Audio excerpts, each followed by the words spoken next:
Hello, myself Dr. Dishankanan, second year radiology resident at Shiusha Medical College.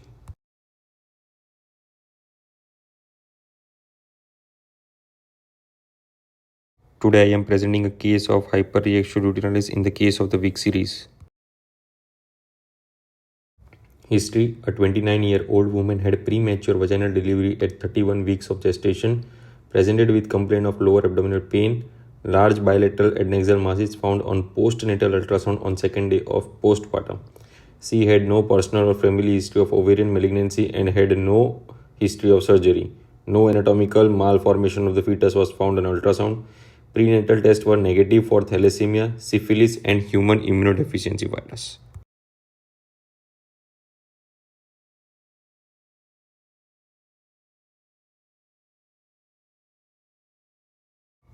USG shows well-defined large anechoic cystic lesion measuring 18 by 12 cm in right adnexa and 15 by 11 cm in left adnexa with multiple thick septations and septal vascularity, and both ovaries not separately visualized with moderate ascites.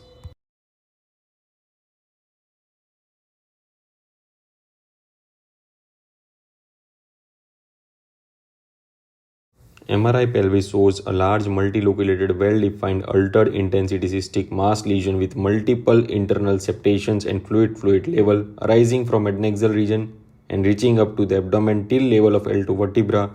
Bilateral ovaries could not be visualized separately from this lesion with moderate ascites.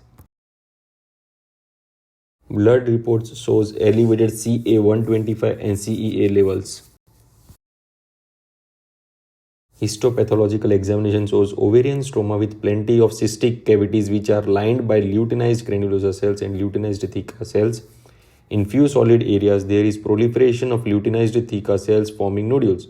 All of the other ovarian stroma is edematous and hemorrhagic. Hyperreactio luteinalis is a rare condition observed in cases where there is elevated level of beta HCG like in gestational trophoblastic disease, multiple pregnancies and hypospitalis. Hyperreactio luteinalis cysts are characteristically enlarged ovaries with multiple thin-walled clear theca lutein cysts within them. Pathophysiology of the cyst is similar to ovarian hyperstimulation syndrome. However, they can be differentiated by the fact that OHSS is iatrogenic whereas HL is spontaneous occurrence. Hyperreactio luteinalis is mostly seen in the third trimester and ovarian hyperstimulation syndrome is seen in the first trimester. Most of these patients are asymptomatic. This condition is self-limiting in course, most often does not need any intervention or medication.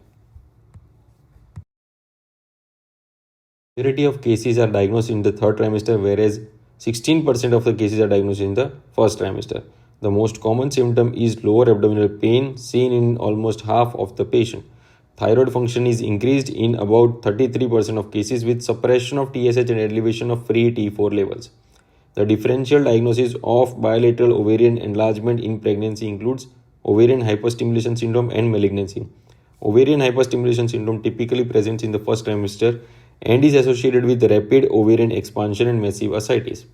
Hyperreactio luteinalis is characterized by bilateral enlarged ovarian masses that consist of several thin-walled theca lutein cysts with a large solid component on ultrasound. While the large number of locules can be confused with mucinous intestinal borderline tumors, the latter tend to have smaller thin-walled and less rounded locules with less solid tissue.